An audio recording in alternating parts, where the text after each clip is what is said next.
रहीम। आज हमने next lecture पढ़ना है फिजिक्स का लेक्चर नंबर 6। टॉपिक है वर्नियर कैलिपर।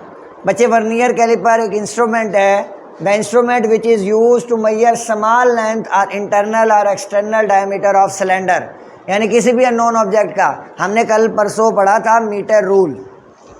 मीटर रूल जो है वो कम से कम जो है 1 मिलीमीटर की वैल्यू मालूम कर सकता है। एक्यूरेसी ग्रेटर देन 1 मिलीमीटर, यानी 1 मिलीमीटर से ज़्यादा बेहतर कोई चीज़ जो है वो वर्नियर कैलिपर मालूम कर सकता है। यानी अगर 1 मिलीमीटर से छोटी कोई वैल्यू हो तो वो ये वर्नियर कैलिपर, ये आपके पास वर्नियर कैलिपर मेरे पास मौजूद है। हम आज इसके बारे में पढ़ रहे हैं और इसकी कैलकुलेशन, वर्किंग और इसके पार्ट सारे जो है आपको प्रैक्टिकली भी समझाए जाएंगे।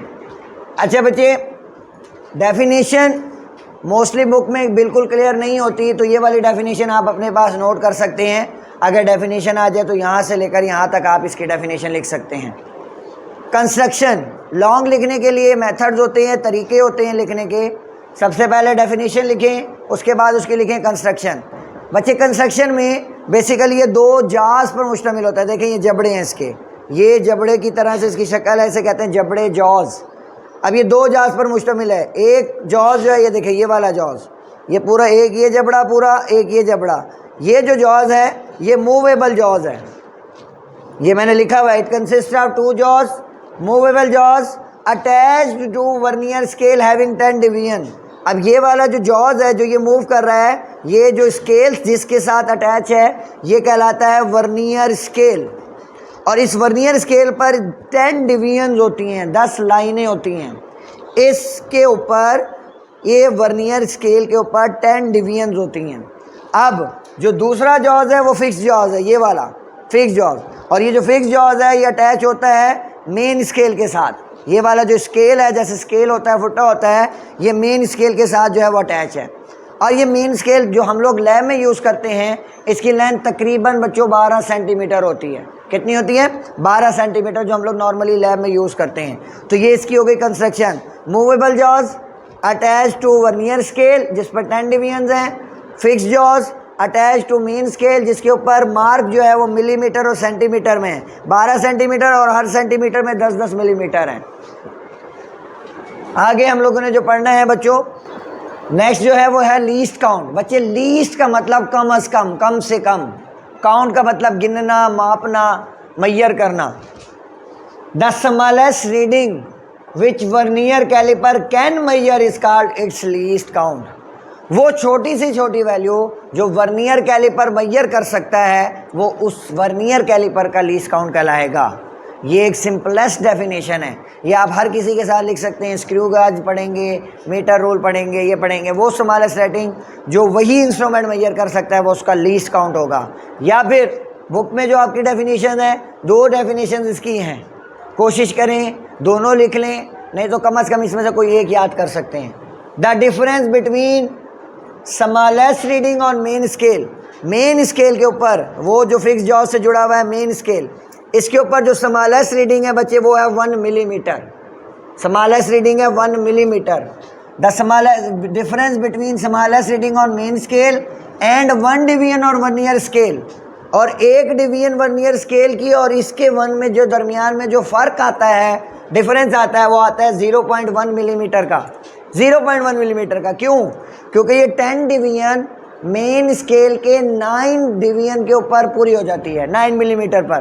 तो फिर जब हम 9 डिवाइडेड बाय 10 करते हैं तो मेरे पास आंसर आता है 0.1 मिलीमीटर।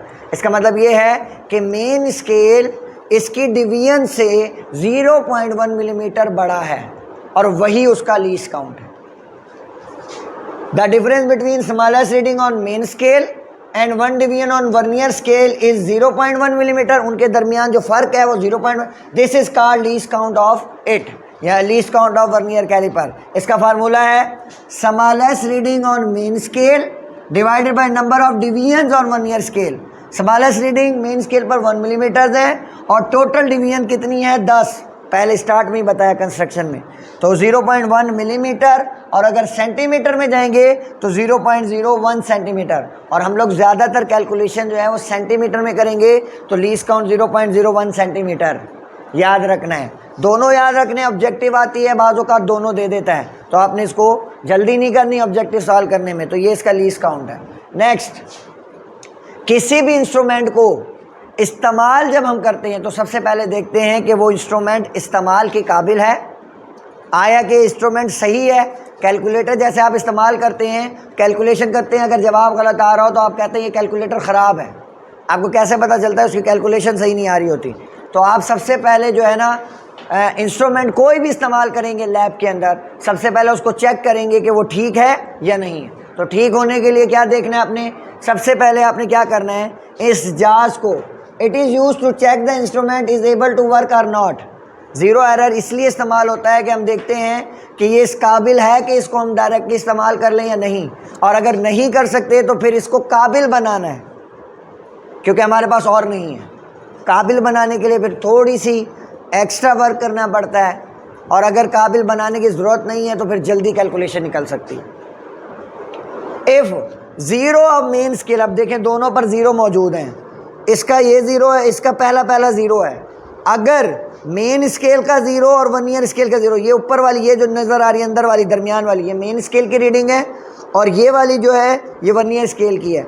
अगर ये दोनों ज़ीरो बिल्कुल एक दूसरे के आमने सामने हों, बिल्कुल ऐसे हों,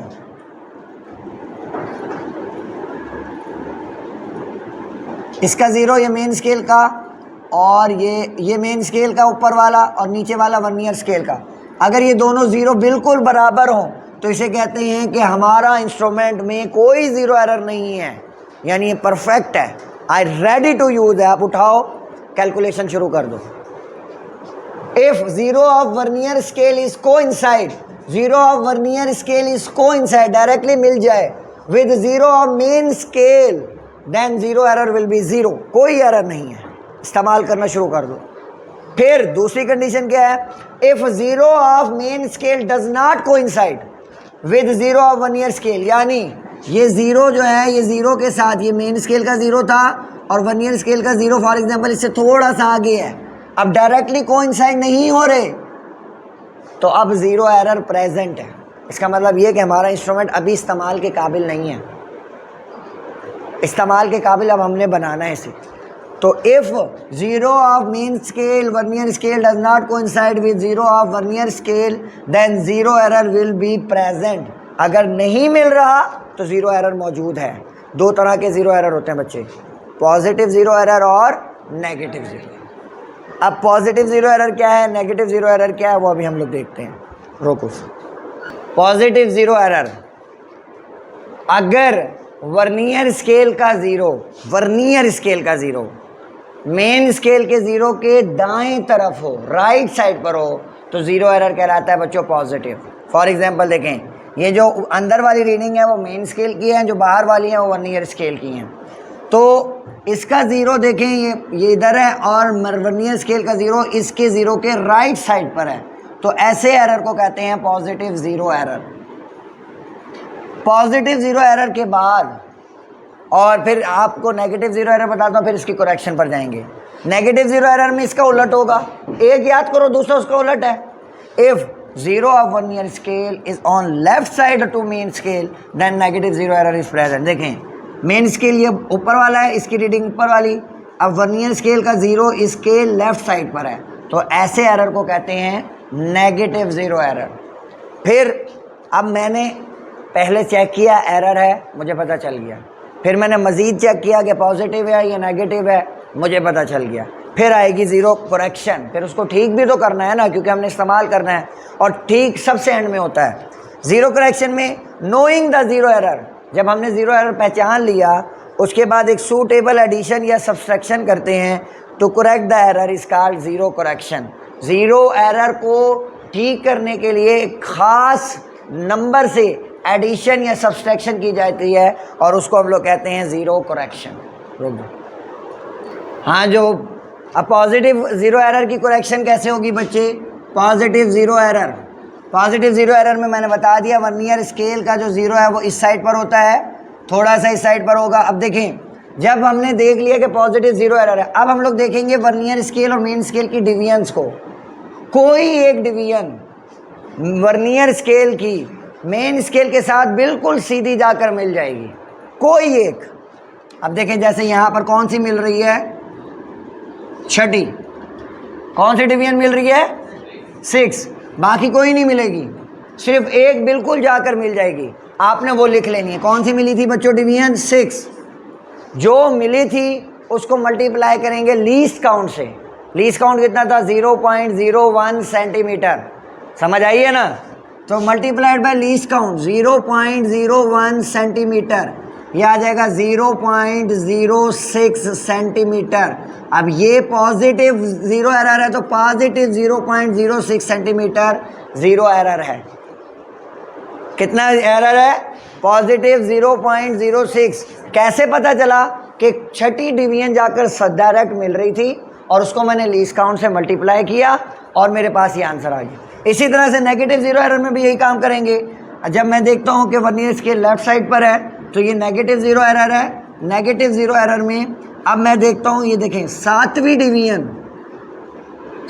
डिवीजन जाकर क्या कर रही है, डायरेक्टली कोइंसाइड कर रही है। तो मैं लिखूँगा वो 7 डिवीजन मल्टीप्लाई करूँगा किससे, लीस्ट काउंट से, 0.01 सेंटीमीटर से। ये आ जाएगा 0.07 सेंटीमीटर। एरर कौन सा है, नेगेटिव, तो इसके पीछे क्या आएगा, नेगेटिव। क्लियर?